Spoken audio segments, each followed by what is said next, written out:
Sosok Ustadz Yahya Waloni meninggal dunia usai khutbah salat Jumat, ex-pendeta yang kini mualaf. Kabar duka hadir di momen Idul Adha 1446 Hijriah. Ustadz Dr. H.M. Yahya Yopie Waloni STH MTH 55 tahun, dilaporkan meninggal dunia saat berkhutbah di Masjid Darul Falah Jalan Aroepala Minasa Upa Kelurahan Gunung Sari Rapocini Kota Makassar, Jumat, 6 Juni 2025, siang. Mantan pendeta yang kini menjadi dai tersebut, sempat menyampaikan khutbah salat Jumat dengan tema mengokohkan iman tauhid dan meneguhkan ukhuwah Islamiyah. Usai menyampaikan beberapa pesannya, tiba-tiba penceramah kelahiran Manado, Sulawesi Utara 30 November 1970 ini terjatuh.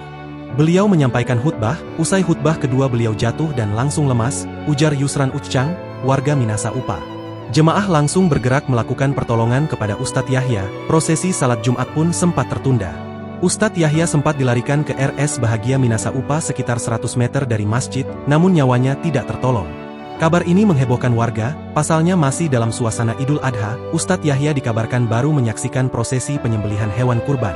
Diketahui, melansir dari Tribun Timur, Ustadz Yahya Waloni lahir dengan nama Yahya Yopie Waloni, ia dilahirkan di kota Manado 30 November 1970. Keluarganya berdarah Minahasa yang taat pada agama Kristen.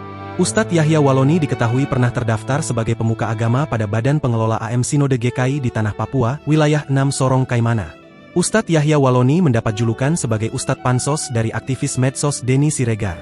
Dia diketahui pernah menjabat sebagai ketua atau rektor Sekolah Tinggi Teologia Calvinis Ebenezer di Sorong tahun 1997 hingga 2004.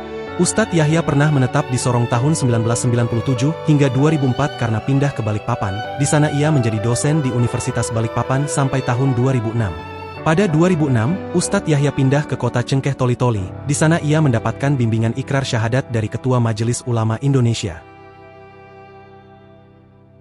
Download Tribun X sekarang, menghadirkan lokal menjadi Indonesia.